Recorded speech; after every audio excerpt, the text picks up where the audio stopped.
So I'm a Muslim, I'm a revert Muslim. I reverted to Islam about 13 months ago, and I want to tell you the story today of why I chose to revert to Islam. A little over a year ago, I had been traveling around the world country to country with a business partner of mine at the time. And my business partner ended up actually being a Muslim, and he was Pakistani. We had just gotten done with a 1.5-month trip while we were in Turkey, and we were deciding where should we go next. He told me that he has family back home in Pakistan and he'd like to go see them. And he's like, hey, do you want to come with me to Pakistan? I said, sure. You know what? I've never been. I'm a white man from America. Let's go try it out. So we ended up arriving in Pakistan, and once I got there, I noticed something very different. The people. This was the first real Islamic country that I had ever been in, and immediately, as much as I was a foreigner, everyone started treating me like family. It really intrigued me how hospitable everybody was. Everybody wanted me to come have dinner at their house. Everybody wanted me to come to their local events. Everybody wanted to shake my hand and get to know me. And I wasn't a Muslim, and I wasn't Pakistani, so I wasn't quite sure why they were being so nice to me. And I'm a very naturally curious person, so at the same time, I had been asking my Muslim friend a lot of questions. What about this? What about that? The answers he would give me and how people were treating me at the local mosque really is what started to make me want to look into the religion. So I decided to pick up a Quran. I started reading that, as well as I started asking my friend a lot more questions, and I started praying at the mosque 2 to 3 times a day. About 2 weeks later, every single time that I got done praying, I felt this really beautiful feeling. I felt at peace in a place that I didn't even speak the same language as anybody. It got to a point that after every single time I'd pray Fajr, I sat there in the mosque while the Imam was giving a talk, and I kept going,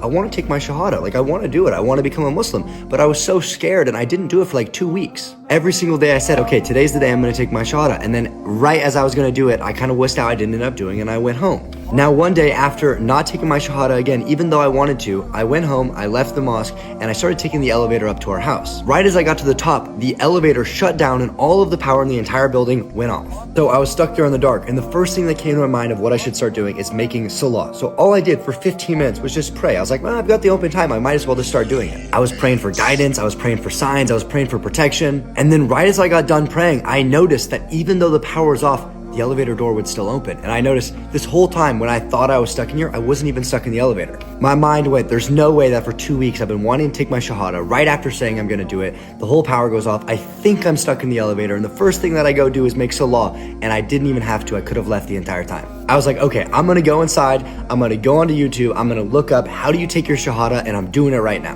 And that's what I did. I literally Googled it, took my Shahada, recited what they were telling me on YouTube, told my friend, and then the next day we did it formally in the mosque. We had a whole celebration, and it was an amazing experience.